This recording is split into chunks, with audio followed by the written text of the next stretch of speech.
প্রশ্ন রাখছি। আপনি শুনতে পারছেন? শুনতে পারছি। আপনার কাছে আমার প্রশ্ন, গতকাল আমরা দেখেছি যে নিউজ 24 এবং চ্যানেল আই এর মাধ্যমে এবং আমাদের জনাব হাসান ভাই শুরুতে যে কথাটি বলেছিলেন যে ব্রাহ্মণবাড়িয়া ৩ আসনে ইনসাফ বিপ্লবের প্রার্থী জনাব শেখ হানিফের উপর সেখানকারই প্রতিদ্বন্দ্বী প্রার্থী জনাব ইঞ্জিনিয়ার শ্যামলের কর্মীরা অতর্কিত হামলা চালায় এবং নির্বাচনের ঠিক ২ দিন আগে এই হামলার ব্যাপারটা আসলে মানে বিএনপি এখানে কি বার্তা দিতে চাচ্ছে বা আপনি এই বিষয়টাকে কিভাবে দেখছেন? ধন্যবাদ। ভাই, যে ঘটনাটি আসলে প্রথমে উল্লেখ করেছেন যে ব্রাহ্মণবাড়িয়া ৩ এ আসলে একজন প্রার্থীর উপর বিএনপির একজন প্রার্থী হামলা চালায়। তা আমি আসলে প্রথমে আমি বলেছিলাম যে আসলে রাজনৈতিক সংঘাতের জন্য বা রাজনৈতিক ক্ল্যাশের জন্য কিন্তু আমাদের এই নির্বাচনটি ১৭ বছর পরে হচ্ছে না।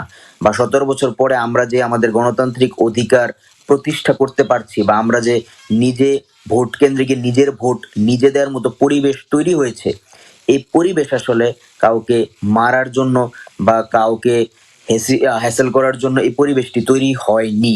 তো সেই ক্ষেত্রে যদি প্রার্থী করে থাকে এবং তার যদি সুষ্ঠু প্রমাণ থাকে, আমি অবশ্যই এর বিরোধিতা করছি। এবং আমি এটাও বলছি, যদি উনি এটার সাথে জড়িত থাকে এবং সেটারও যদি কোনো প্রমাণ থাকে, অবশ্যই আমি চাই উনি আসলে দল থেকে বহিষ্কার হোক। কারণ আমাদের দল কোনো সময় কোনো সংঘাতের পক্ষে নয়। আমাদের দল সবসময় চায় একটি মানবতার বাংলাদেশ গড়ে উঠুক এবং সবসময় চায় ভোটের মাঠে একটি গণতান্ত্রিক পরিবেশ তৈরি হোক, যেই পরিবেশের মাধ্যমে জনগণ তাদের পছন্দ মতো প্রার্থীকে ভোট দিতে পারবেন এবং জনগণ তাদের গণতান্ত্রিক অধিকার এবং জনগণ তাদের বাক স্বাধীনতা যে ফিরে পেয়েছেন, সেই বাক স্বাধীনতার যথার্থ প্রয়োগ করতে পারবেন। কারণ একজন জনগণের অবশ্যই উনি কোন দল করবেন, কোন আদর্শে যাবেন এবং কোন কাকে ভোট প্রয়োগ করবেন, সেটি নেয়ার ক্ষমতা রয়েছে। এবং সেই ক্ষমতা বাস্তবায়নের জন্যই এই জুলাই বিপ্লব সংগঠিত হয়েছে।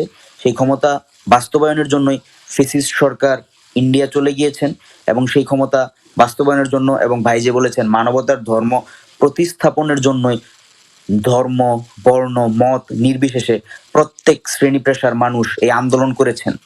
তো আমি এই ক্ষেত্রে অবশ্যই বলতে চাই যে বাংলাদেশ জাতীয়তাবাদী দল একটি সাম্যের দল এবং তারা সবসময় চায় বাংলাদেশে সাম্য প্রতিষ্ঠা হোক, মানবতার ধর্ম প্রতিষ্ঠা হোক এবং তারা সবসময় চায় বাংলাদেশে গণতান্ত্রিক অধিকার রক্ষা হোক, প্রত্যেকে বাক স্বাধীনতা ফিরে পাক এবং প্রত্যেক ধর্মকে সমানভাবে মূল্যায়ন করা হোক। এবং আমাদের যে গণভোটের যে বিষয়টি রয়েছে, আমরা চাই সেখানেও আল্লাহর উপর পূর্ণ আস্থা এবং বিশ্বাস সংযোজনের বিষয়টি উঠে আসুক এবং জনগণ তাদের প্রত্যেককে নিজের পছন্দ মতো জনগণ তাদের প্রত্যেকের যাকে মন চায় তাকে ভোট দিবে এবং যাকে মন চায় তাকে পছন্দ করবে, এমন একটি বাংলাদেশ গড়ে উঠুক। ধন্যবাদ। স্যার, আপনার কাছে আমার আরেকটা প্রশ্ন ছিল যে, গতকাল আমরা দেখেছি যে মোবাইল ফোন নিয়ে যে ৪০০ গজের ভিতরে মোবাইল ফোন নেওয়া যাবে না, কিন্তু এখন সেটা পরিবর্তন করে নেওয়া হয়েছে যে মোবাইল নেওয়া যাবে কিন্তু গোপন কক্ষে মোবাইল নিয়ে প্রবেশ নিষেধ। এই বিষয়টি নিয়ে আপনি কি চিন্তা করছেন? খুবই সংক্ষেপে আমরা এটা উত্তর জানবো। এটি যখন আমি দেখেছি যে ৪০০ গজের মধ্যে আসলে মোবাইল নেওয়া যাবে না, তখন আমি আসলে প্রথম আমি আসলে বিরোধিতা করেছিলাম। যে আমার পাশাপাশি আমার যারা রয়েছে, আমার মামা বা আমার বন্ধুরা যারা রয়েছে, আমরা প্রত্যেকে বিরোধিতা করেছিলাম। কারণ আগে নিয়মটা ছিল যে আমাদের আসলে প্রিজাইডিং অফিসার রয়েছেন প্রত্যেকটি কেন্দ্রে। আমার যদি এমন আছে, অনেকের আছে যে বাসার পিছনে ভোট কেন্দ্র, তা বাসার পিছনে যদি ভোট কেন্দ্র হয় তাহলে সেটা কি ৪০০ গজের এরিয়ার মধ্যে পড়ে নাকি? না, অবশ্যই সেই এরিয়ার মধ্যে পড়ছে। তা আমি মনে করি এটা আসলে সম্পূর্ণভাবে আসলে অযৌক্তিক। কারণ ৪০০ গজ, এটা আসলে আমি মনে করি এটা কোনো যৌক্তিকতা নাই। কারণ যদি যৌক্তিকতা থাকে তাহলে আপনি সিসিটিভি কেন দিচ্ছেন? আপনি সেনাবাহিনী, পুলিশ মোতায়েন কেন করছেন? আপনি প্রিজাইডিং অফিসার কেন নিয়োগ দিচ্ছেন? আপনি নিজস্ব এজেন্ট কেন দিচ্ছেন? আসলে এটা আসলে প্রশ্ন থেকে যায়। তা আমি মনে করি আসলে মোবাইল ফোনের না নেওয়ার তারা যে কারণটি ঘটেছে, সেটি আসলে অবশ্যই নির্বাচনকে কারচুপির মধ্যে দিয়ে আসলে বানচালের চেষ্টা করা হয়েছিল। কারণ আপনি যখন মোবাইল ফোন আপনার সাথে থাকবে, তখন কোনো একটি ঘটনা যদি ঘটে, আপনি মোবাইল ফোনের মাধ্যমে সারা বাংলাদেশকে সেটি অবগত করতে পারবেন এবং সারা বাংলাদেশের মানুষকে সেটি জানাতে পারবেন। কিন্তু আপনার কাছে যদি মোবাইল ফোন না থাকে, আপনার সামনে যদি কাউকে মেরেও ফেলা হয়, আপনি যদি সেটি সারাদিন চিৎকার করে বলেন, সেটি আসলে কেউ বিশ্বাস করবে না। কারণ বাংলাদেশের পরিস্থিতি আসলে এরকমই। আসলে মানবতার যে ধর্ম, সেটি আসলে বাংলাদেশে এখন এস্টাবলিশড হচ্ছে না। তো সেই হিসেবে আমি মনে করি তারা যেটি বলেছে যে ৪০০ গজের মধ্যে আসলে মোবাইল নিয়ে যাওয়া যাবে না, সে বিষয়ে আমি তীব্র বিরোধিতা করেছি এবং তীব্র নিন্দাও জ্ঞাপন করেছি এবং পাশাপাশি আমাদের নেওয়া যাবে না। বুঝিনি। এখন আরেকটু কিন্তু বলবেন। ৪০০ গজের ভিতর নেওয়া যাবে কিন্তু গোপন কক্ষে মোবাইল নিয়ে প্রবেশ নিষেধ। হ্যাঁ, আমি এটার পক্ষে। ৪০০ গজের মধ্যে মোবাইল নেওয়া যাবে, গোপন কক্ষে মোবাইল নিয়ে যাওয়া যাবে না, আমি এটার পক্ষে। কারণ গোপন কক্ষে আপনার মোবাইল নিয়ে যাওয়ার কোনো কারণ নেই। কারণ আপনি গোপন কক্ষে মোবাইল নিয়ে গেলেন, আপনি আপনার কাকে ভোট দিলেন সেটা আসলে আপনি বললেন, প্রমাণ সহ দেখালেন। আরে ভাই আমার ভোট আমি দিব, যাকে খুশি তাকে দিব। সেই জায়গার মধ্যে আমি আসলে কাউকে দেখাবো কাকে ভোট দিচ্ছি বা কাউকে দেখাবো না কাকে ভোট দিচ্ছি না, আমি মনে করি এটার কোনো যৌক্তিকতা নেই।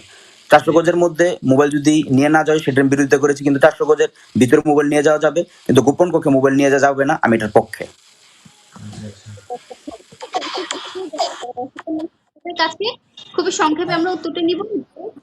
বলা হয়েছে মোবাইল ৪০০ গজের ভিতরে নেওয়া যাবে না, তখন ছিল কিন্তু এখন নেওয়া যাবে কিন্তু গোপন কক্ষে নেওয়া যাবে না। আমাদের সোহান সাহেব এটার পক্ষে, আপনার মতামতটা আমরা জানতে চাচ্ছি।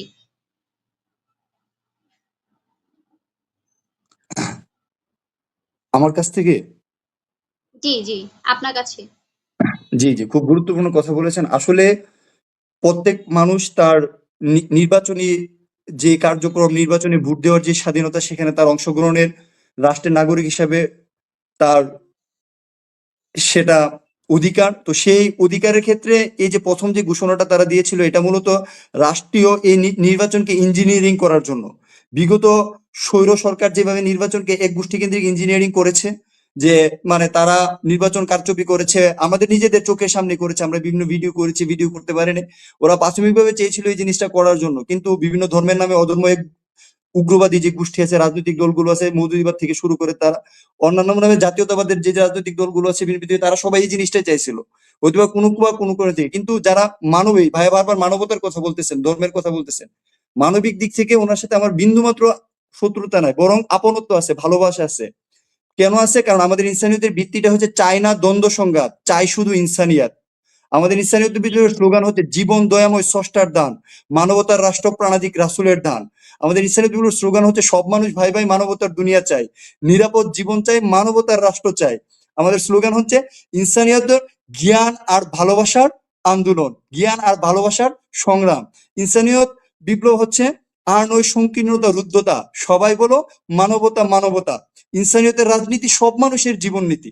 তো এই জায়গাতে আমাদের আসলে কিন্তু আমরা এমন এক রাষ্ট্র ব্যবস্থা চাচ্ছি। ভাই যে বারবার মানবতার কথা বলতেছিলেন, মানবতায় ধর্মের কথা বলতেছিলেন, এই সব ধর্মের একই কথা, মানবতা মানবতা। এই জিনিসটাকে বাস্তবে যাই দলটা, যে রূপরেখাটা, যে প্রতিষ্ঠানটা, যে ইউনিভার্সিটিটা দুনিয়াতে আবার নিয়ে এসেছেন, জীবন বিজ্ঞান ইউনিভার্সিটি, সেটার নাম বিশ্ব ইনসানিয়ত বিপ্লব, ওয়ার্ল্ড হিউম্যানিটি রিভলিউশন। তো সেই জায়গা থেকে আমরা কিন্তু বারবার বলেছি যে ডিজিটাল পদ্ধতিতে মোবাইল অ্যাপস এর মাধ্যমে নির্বাচন, এটা দিলে কি হইতো, আজকে এতগুলো ঝামেলা, ভোট কেন্দ্রে যাওয়ার যে অশনি সংকেত, বই, এগুলো কিন্তু আজকে থাকতো না। তো এই জন্য তারা চাইছিল নির্বাচনটাকে ইঞ্জিনিয়ারিং করে বিভিন্ন কেন্দ্রগুলোতে কোনো একটা সেট আপ করার জন্য, এবং সেই জায়গাটাতে নির্বাচন কমিশন তারা সেই তাদের যে কুচিন্তা, শয়তানের যে চিন্তা ভাবনা, এই জিনিসটাকে বাস্তবায়ন করার চেষ্টা করেছিল। কিন্তু যখন দেশের সাধারণ জনগণ, সেটা ধর্ম, পথ, দল নির্বিশেষে, কোন দলের ইয়া থেকে না, ম্যাক্সিমাম মানুষ যখন এটার বিরোধিতা করেছে, কেন আমি আমার বুট কেন্দ্রে যাবো, সেখানে আমি মোবাইল নিয়ে গেলে সমস্যা কোথায়? হ্যাঁ ঠিক আছে, বুট কেন্দ্রের ভিতরে গেলে হয়তো আমি মোবাইল ইউজ করতে পারবো না, বুট কেন্দ্রের ভিতরে গেলে এই ধরনের আইন হতে পারে। কিন্তু এখন ডিজিটাল এর যুগ, এখন মোবাইল ক্যামেরার মধ্যে সবকিছু মানুষের সামনে তুলে ধরতে পারতেছে। তো এই জিনিসটা আসলে মানে মানুষের মধ্যে একটা আতঙ্ক তৈরি করে ফেলা, এটা কিন্তু আসলে মেইনলি জিনিসটা কিন্তু এটা না যে আসলে ওই কেন্দ্র দখল করবে, বা এটা তো একটা পরের স্টেপ। প্রথম স্টেপটা হচ্ছে মানুষের মধ্যে একটা আতঙ্ক তৈরি করে ফেলা, যে না, ভোট কেন্দ্রে মোবাইল নিয়ে যাওয়া যাবে না। আপনাকে যদি কেউ আক্রমণ করে, হামলা করে, কোনো কিছু করে, যেটা আমরা প্রার্থীর প্রচারণার মধ্যে যে জিনিসটা ফেস করেছি, কেন্দ্র করে তো বলা হচ্ছে যে, যেমন আজকে আপনি শুনে অবাক হবেন, মঞ্জুর আহমেদ নামে যে ব্যক্তি আপনার কুমিল্লা আসনের মধ্যে, দেবিদ্বার আসনের মধ্যে, উনি কি বলেছে জানেন? যে যদি বিএনপি ক্ষমতায় যায় আর বিএনপির বাইরে যদি কোনো দল কোনো ব্যক্তিকে ভোট দেয়, ঠিক আছে, আমি ওই ব্যক্তিকে ধরে মেরে ফেলবো। এই ভিডিও কিন্তু আজকে ভাইরাল হয়েছে, এমনকি বাংলা ভিশন, যেটা বিএনপির চ্যানেল, সেই চ্যানেল থেকে পর্যন্ত ওরা কি করেছে, এটা ভাইরাল করেছে, এবং প্রত্যেকটা জায়গা থেকে। তো কি বলতেছে, এটা তো কোনো রাজনীতি হতে পারে না। আজকের যে রাজনীতি সুহান ভাই আর আমার মধ্যে দ্বন্দ্ব তৈরি করেছে, এটা একক জাতীয়তাবাদ। এই জাতীয়তাবাদের উৎস বস্তুবাদ, এই বস্তুবাদের উৎস নাস্তিকতা। তো নাস্তিকতার ভিত্তিতে আমি আর উনি ভিন্ন মতের হয়ে যাচ্ছে, ভিন্ন শত্রু হয়ে গেছে। কিন্তু ইনসানিয়ত আমাকে শিখাচ্ছে যে উনি আমার ভাই, মানুষ হিসেবে ওনার সাথে আমার ভাইয়ের সম্পর্ক। এই সম্পর্কটাকে আজকে নাশাত করেছে। তাই আমি সর্বশেষ যেটা আমার অনুরোধ থাকবে, আমার যেটা বিশ্বাস, আমার যেটা ধারণা, ইনসানিয়ত বিপ্লবের যে প্রত্যেকটা পয়েন্ট, যে নির্বাচনী ইস্তিহার উপলক্ষে ইনসানিয়ত বিপ্লবের যিনি সম্মানিত প্রতিষ্ঠাতা আল্লামা ইমাম হায়াত যে ৪৯টা দফা দিয়েছেন, এই ৪৯টা দফা প্রত্যেকটা মানুষের জীবনের মুক্তির দফা, বাংলাদেশের প্রত্যেকটা জীবনের মানুষের নিঃশ্বাসের দফা, প্রত্যেকটা মানুষের বিশ্বাসের দফা, প্রত্যেকটা মানুষের আস্থার দফা।